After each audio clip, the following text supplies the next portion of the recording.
Hi, I'm Pete and welcome to Just a Few Acres Farm. It is dry and this is the worst growing season we've seen since we started farming. We had a drought in 2017, but the timing was different. We were able to get a lot of hay off and graze the cows later in the summer than we have this year. We've seen very little rain compared to usual since the beginning of June, and things are dying. Some things I'm happy about dying, like the lawn. I hate mowing the lawn. I view it as a waste of work, and to see a dead lawn is just fine with me. So in this video we're going to take a walk around the farm, take a look at how all the animals are doing, and I'm going to talk about the effects of this dryness on our crops and on our animals. Before we get started though, I wanted to give a shout out to Ariat. Ariat sent me a new pair of waterproof work boots, and I've been wearing them for a couple weeks and they're awesome. They're bulletproof. They're built really good, and I couldn't be happier, especially compared to the cheapo sneakers that I was going through every couple of months wearing around on the lawn and in the shop. These are great for working in the shop in short grass. In the video description you'll see a link to Ariat with the model of work boots that I'm wearing, and also a 10% off coupon for viewers. So we'll see how they last, but I'm really happy to get this stuff for free. One perk of being on YouTube, I guess. The U.S. Drought Monitor classifies our county as abnormally dry, the very first stage in a drought. So technically we're not in a drought, but it sure does seem like it to me. This is our one and only well. It's 40 foot deep, and in 25 years it's never let us down. We use this for everything, our house as well as the animals. And during dry spells like this, we have to take breaks with it. So we'll fill up the pig's 55-gallon water drum, take a break, water the chickens and the turkeys out in the field, take a break, come in, take a shower. You know, it goes dry once in a while, but it always recharges within a few minutes. So I guess I should consider myself lucky. The pig's pasture is a dust bowl. Every time I go in to feed them, there's this giant cloud of dust as the pigs come running to the feed. As you can see, they can't really root very well because the ground is so hard from being dry, and they do have a wallow here. And that's where they go when it gets hot, and they're able to root a little bit in there. I guess that's pig paradise. One good thing about the drought is I haven't had to weed whack around the fences because the grass just isn't growing, and what's growing is dying, and so I don't have to worry about the fence shorting out. Just compare this to what it was last spring when I moved them in here, and I'll put up some video of that. As an aside, as I walk through the boneyard here, I have a model 2001 International loader that came with the 656 that I use all the time, and it's back in the weeds here, and I just wanted to show it to you because I've changed my thinking about the 656. Here's a loader. I was going to buy another 656, put the loader on that, and use that for cleaning out the barn because I really don't like the 504 on loader duty.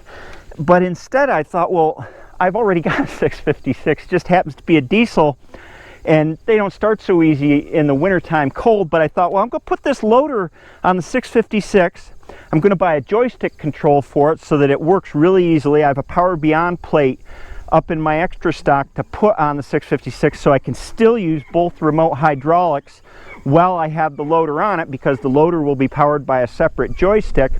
And that way I have the money to make that 656 a nice tractor. If I want to, I can rebuild the diesel engine in it, I can paint it up, and I'm going to spend less money in the end than I would by getting a second 656, and I don't have to worry about maintaining yet another tractor. I can keep this bale spear on the 504, use that in the wintertime for loading out bales, which it's fine for. And then when I have to use the diesel 656 in the winter to clean out the cattle pen 3 or 4 times a winter or whatever it is, I can just plug its block heater in the barn overnight and then use it the next day. Problem solved. This is a good loader. The cattle are still eating hay, and they're divided into 3 separate groups now for breeding, which means we need to ferry round bales to 3 separate feeding locations. I've bought about 80 extra round bales in addition to the 50 that I made early in the year and the 20 I had left over from last year. I'm hoping it'll get us through this feeding season, and right now I'm planning on, as far as hay storage goes, that I'm not going to be able to put the cattle back on pasture at all. And that may change. I may get a month of pasture time in the fall if the grass starts growing, if the rain starts coming, but I have to plan for the worst. One thing that saves our well is these automatic float valves on all of our stock tanks. They just top off the tank when the cattle drink, right? So I don't have to spend 100 gallons of water to fill a stock tank all at once and run the well dry. This is what the bulls spend most of the breeding season doing. Standing at the fence and belly aching. And one bull will stand over there and the other one will stand in the part that I am and look at each other across the Berlin wall here and whine. I think they miss each other.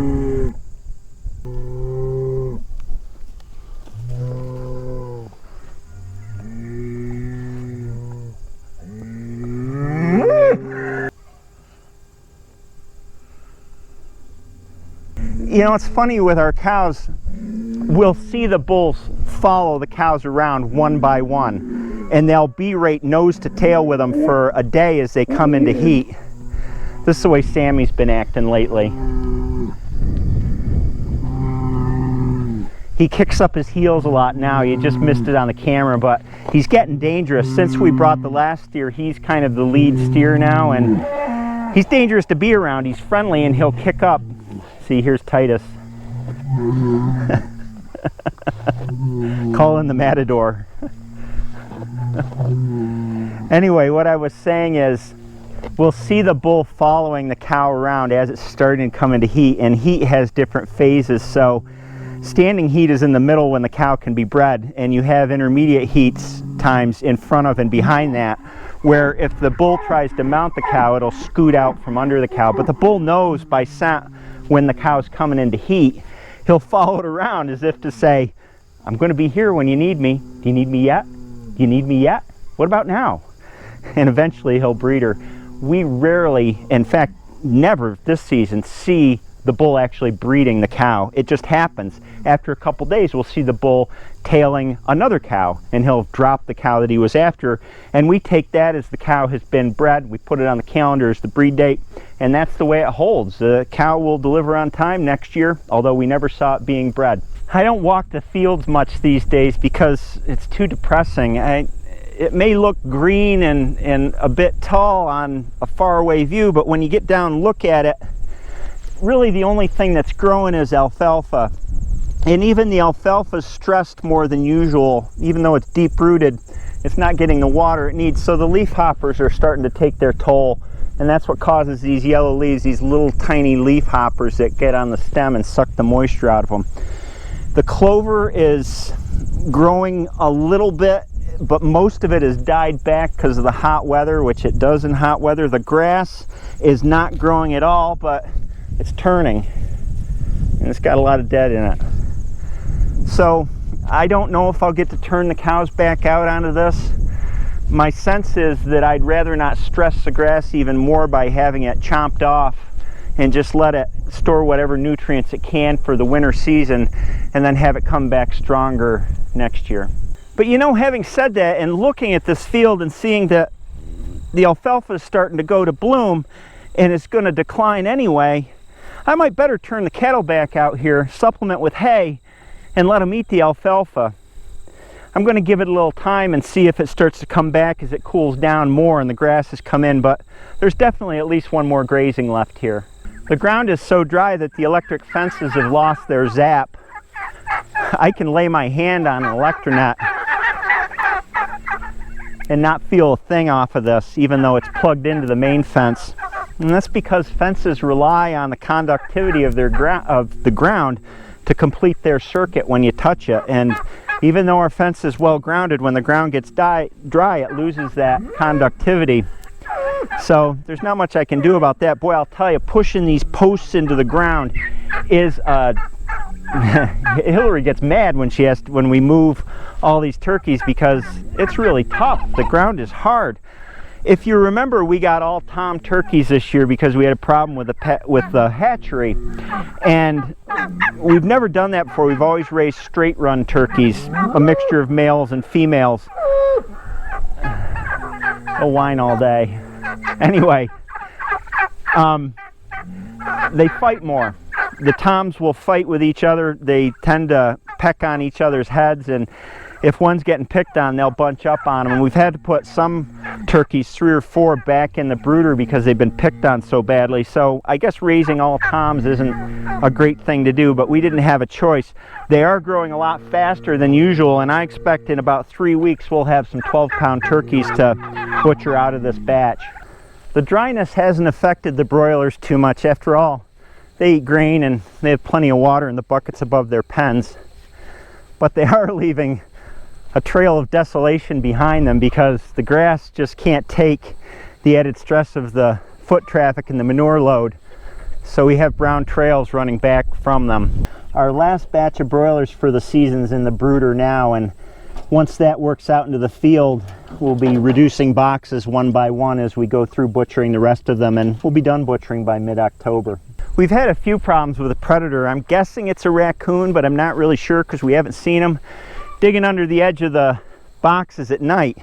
And it's fortunate that we move the boxes every day, because quite often we'll come out in the morning and find where he's partially dug a hole but not deep enough to get through, and the chickens will all be fine.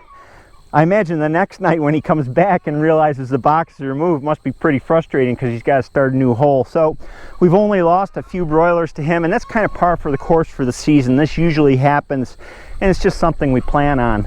The layers, just like the broilers, are just fine. They're hiding under the wagon, which they do to keep out of the sun because it's getting warm outside already. The layers leave a set of crop circles. Just like the broilers, the grass is stressed, so once they tear away at it and they dig through it, it doesn't recover very well. So you can see again and again where we've moved the layers over the past weeks because there's rings of dead grass, or aliens have visited. I'm not really sure. The layers are on their downward trend in egg laying. We're getting about 12 dozen a day now, down from 20 dozen a day in June, and that's just the natural cycle. And that's it. That's the tour of our very dry farm. Every year is a challenge in some way regarding the weather, and this year I've thought whether we are overloading our land, especially in terms of the numbers of cattle, but then I look at the big farms that are loaded a lot lighter than us, and they're feeding hay too. They're out of pasture, so I don't really think that's the issue. It's just a really abnormal year. But before I close, I want to say I hope that you all are staying safe during the virus. We've had a lot of clusters develop in the Ithaca area, especially with the college students back, and I hope everyone is doing all they can to stay safe in this really weird environment. Have a great day, and I'll see you next time.